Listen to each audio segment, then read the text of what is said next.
Hi comrades, we're gonna make sourdough today. Isn't it gorgeous? Yeah, the shadows look really good. Thank you. We're gonna make bread today for a busy girl because many of us don't have time. So this recipe takes 2 days. I know you can make sourdough bread in 1 day, but I don't usually do that. So to make the bread, you need a, what is this called? A Dutch oven. I got this one at TJ Maxx. You also need flour, water, and sourdough starter. Come.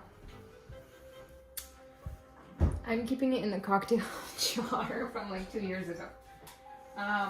So sourdough starter usually looks like this. I don't know if you can tell, but it has like some water on top. That usually means that it needs to be fed.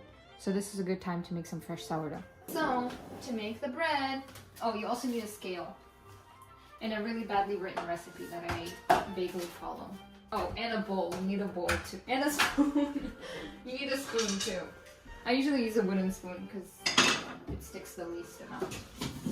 Okay, so first thing you do is you need to add water to your sourdough starter. So put your bowl on the scale, zero it out. You wanna come like on the side or something? Instead of filming you from the back? And, you know, do your cameraman. Should have cleaned all that out. Who cares? It looks so bad. I'm not a poser anymore. Okay, so I eyeball pretty much all of my ingredients. I have a recipe and I have it because this is for 2 loaves, but I don't even follow this recipe exactly because sourdough is not that hard. Every single recipe that I find online is like very it requires a lot of brain power, but this one is not that hard. So I usually do like 150 grams of starter. Oh, perfect, 147. 148. 148. And then, like, oh my god, like 350 milliliters of water. And I like to use filtered water because tap water is freaking disgusting. Oh, 154.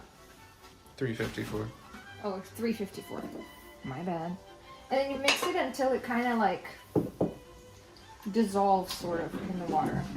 Okay, so you mix it like this. I usually leave it on the side a little bit, and then I like to not hydrate, but I like to feed my sourdough starter right away too. So I do whatever is left in there, which is like, I don't know how many grams. And then I add 100 grams of flour and 100 grams of water. First thing you do is you add water. Or 100 milliliters. But a milliliter is a gram, so. With water, it's 1 to 1. Okay, Mr. Science. And then you mix it in the jar. Ideally, you would put it in a clean jar, but I don't do it every time. I do a clean jar like every other time. And then zero it out. Grab a spoon. And do 100 grams of flour. And then while my dough is gonna be like resting and developing gluten or whatever, I'm gonna let the starter sit on the counter and kind of hydrate and get all sticky and bubbly and wet. Oh, you know what? One thing I don't know how to do is how to make starter. Isn't it like kind of difficult? I don't know. I think you can buy some online. Or go to your local bakery and ask them for some starter. I'm sure they won't mind. I got it from my mom. Okay, so they'll look like this. Close it and let it sit on the counter for like 2 hours. And then I usually let it sit in the fridge for up to a week until it kind of starts looking like it needs to be fed again. But I don't know. The longest I think I've had it sit without me feeding it was like 10 or 11 days or something like that. Then you need to send your significant other to get more flour because there's not enough. Please.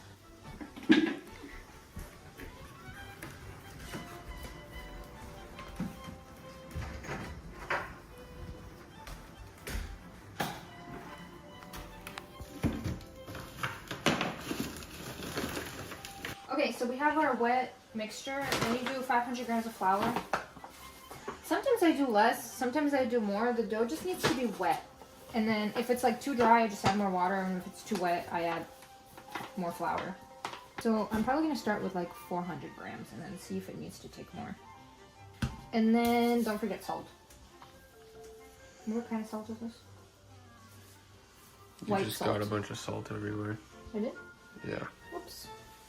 I think the recipe calls for like 40 grams of salt, but I just do 2 like scoops like this. And then you mix. Okay, that's okay, a little too wet. Not all the flour's mixed in yet. It's okay. So I'll just add a little bit more. Just until it kind of comes together like this.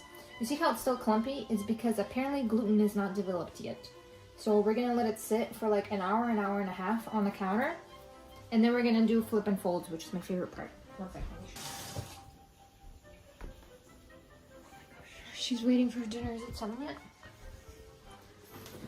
I just use regular, what is this called?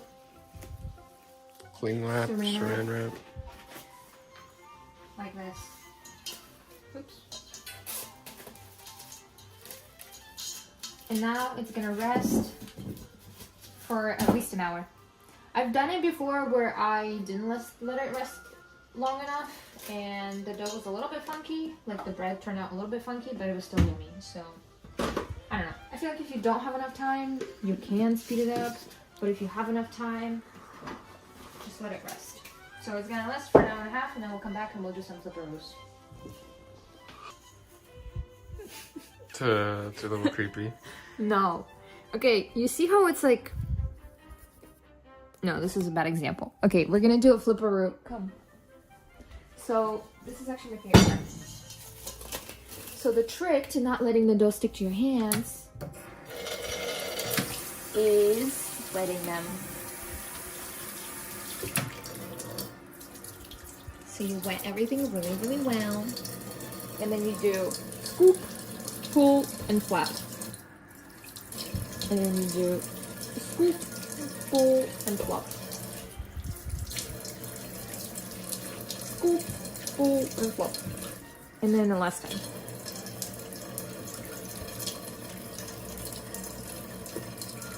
You see how now it's like coming more and more together? We're gonna cover it, and then we're gonna do that again in 20 minutes. And then again in 20 minutes, and again in 20 minutes.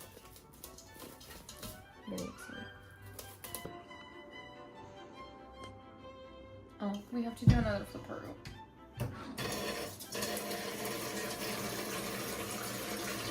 You see how it's getting like stretchier and stretchier every time?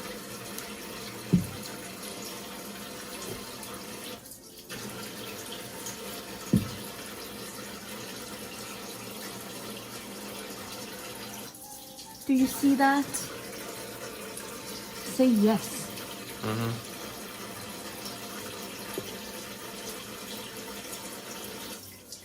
Okay, and then we need to do one more and go to bed. Yay. Okay, last flipperoo.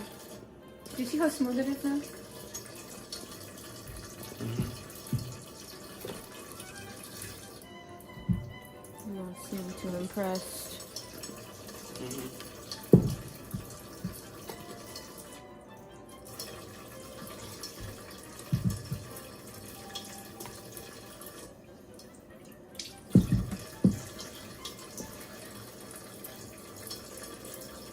Okay, now we cover it.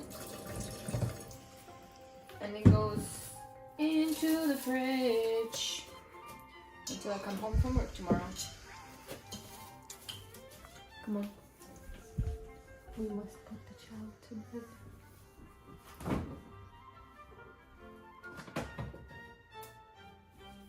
Balanced.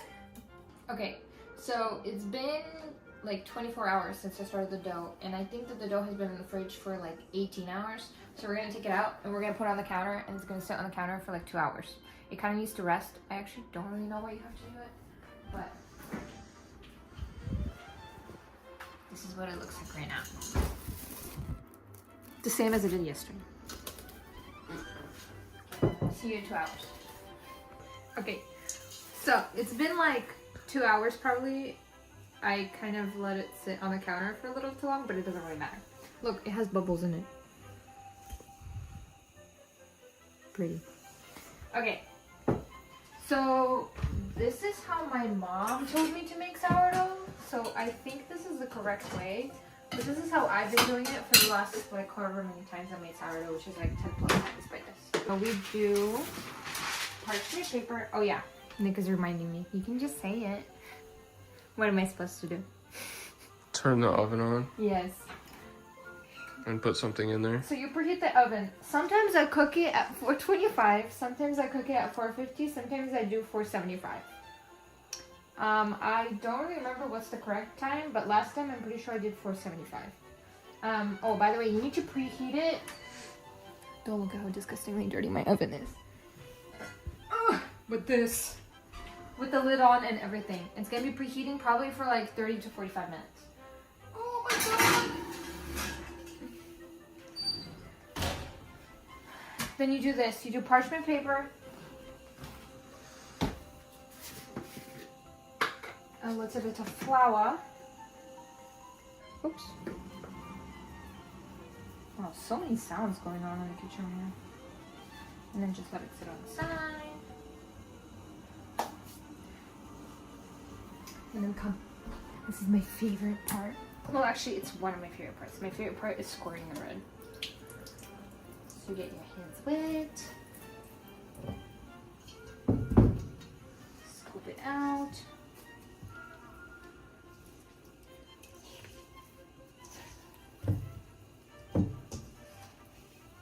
Oh my god. Okay. And then you kind of like turn it into itself like this until it's a nice and smooth kalabuk. Do you know what kalabuk is? He's like a little ball of dough that ran away from Grandma and Grandpa and then got eaten by a fox. Oh my god. Okay. And then it stays like that. I found that the best way to clean this is scraping it with a spoon and then wiping it with a paper towel. That way nobody gets mad when you leave it on the counter and let it dry up and don't clean it on time. Yes? And then sprinkle it with more flour. Or not more flour, I guess, just sprinkle it with flour. And then I'll see you again when the oven is done preheating. Are you recording? Mm-hmm. Okay, it's time to bake! Oh my gosh. Actually, can I get your hope? Take it out. It is very hot, so I have Nick do it for me. In the hot cast iron. It's very hot. Why are you laughing? Good thing you checked. What do you mean? You have to. It is the law. You kind of have to gently transfer it over. Oh. Like so. It's okay if the papers are crinkly or whatever. It doesn't matter. Then I use this because I don't have a scoring knife and it works the same. I used to only score it just once, like down the middle. But I found that doing a crisscross works much better. I read somewhere that you're supposed to do like the scoring pretty deep. But I don't remember the exact measurement, so I just kind of do it until it looks good enough for me. Isn't it gorgeous? Mm-hmm. My hands are getting hot. Your phone just melts. Ta-da! Look, there's already a bubble happening in here.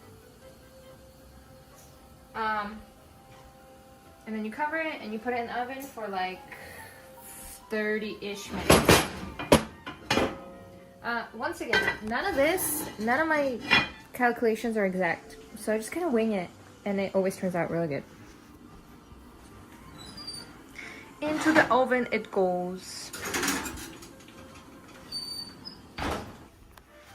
It's time. We have to uncover it, no? Yes. So let's see.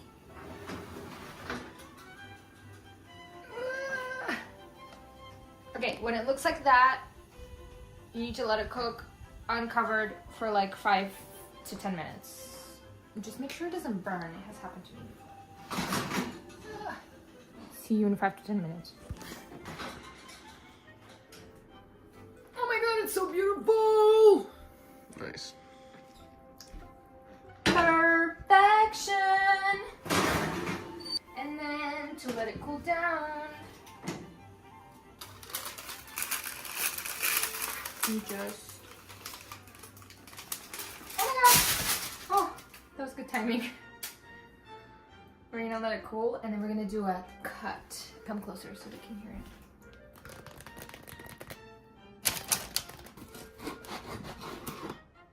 So you cut it with the tip.